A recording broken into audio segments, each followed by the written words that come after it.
आपके चेहरे की स्माइल आपकी खूबसूरती पर 4 चांद लगा देती है और उसमें सबसे इंपॉर्टेंट रोल आपके दांतों का होता है। अब मैं ऐसा क्यों कह रहा हूं, जरा ध्यान से इस पिक्चर को देखिएगा।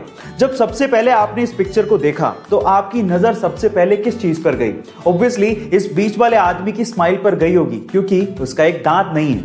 पर क्या आपने गौर किया कि इसी आदमी की एक आईब्रो भी नहीं है? गाइस, आपने आईब्रो पर गौर तक नहीं किया।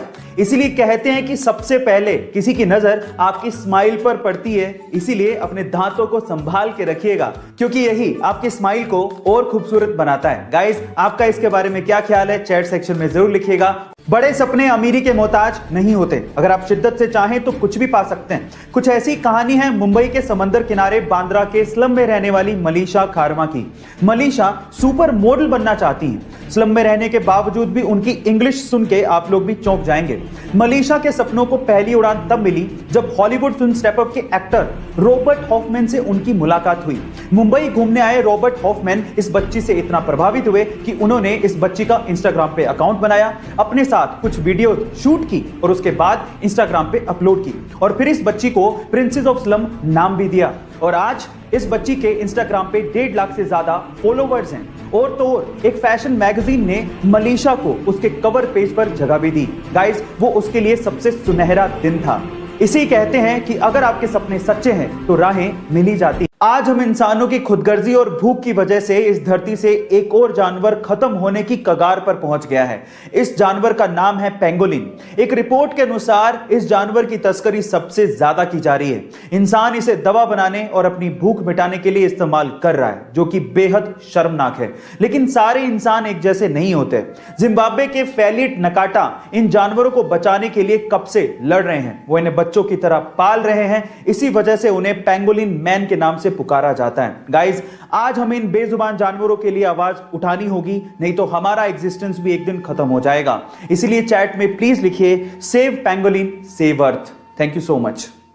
गाइस, इंग्लिश लैंग्वेज यानी कि अंग्रेजी भाषा में इस्तेमाल होने वाले शब्दों का एक फैक्ट बताता हूं। इंग्लिश लैंग्वेज में कुछ ऐसे शब्द हैं जिनको जब आप उच्चारण करते हैं यानी कि प्रोनाउंशिएट करते हैं तो वो अपना मतलब खुद ही समझाने की कोशिश करते हैं। जैसे कि फॉरवर्ड और बैकवर्ड, इन दोनों शब्दों को लीजिए। जब आप बोलेंगे फॉरवर्ड तो आपके होठ आगे आएंगे, ट्राई करके देखिए, फॉरवर्ड।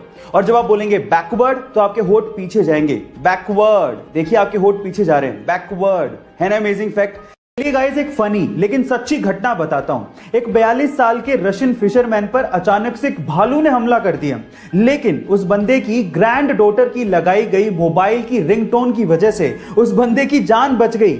जी हां गाइस, आप ठीक सुन रहे हैं, वो भालू रिंगटोन को सुन के उस बंदे को छोड़ के वापस से जंगल में भाग गया। पर सवाल यह है कि वो रिंगटोन आखिर थी कौन सी?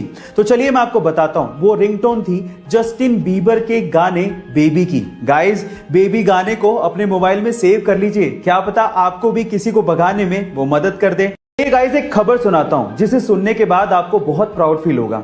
क्या आपको पता है कि साल 2006 में टाइम्स मैगजीन ने मुझे times person of the year award के लिए चुना था? जी हां गाइस, मैं मजाक नहीं कर रहा हूं, ये सच है। साल 2006 में मुझे times person of the year award के लिए चुना गया था।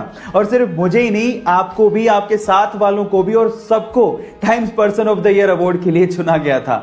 एक्चुअली साल 2006 में टाइम्स मैगजीन ने दुनिया के हर एक इंसान को times person of the year award के लिए चुना था। है ना अमेजिंग फैक्ट? चाहे तो आप गूगल पे सर्च भी कर सकते हैं और अगली बार आप भी किसी को भी कह सकते हैं कि आपको 2006 में ये अवार्ड मिला था। ऐसे अमेजिंग फैक्ट्स के लिए यूट्यूब पे हमारे चैनल को सब्सक्राइब कर लीजिए और अगर आप इंस्टाग्राम पे देख रहे हैं तो मुझे फॉलो करना मत भूलिएगा। मिलते हैं अगली वीडियो में।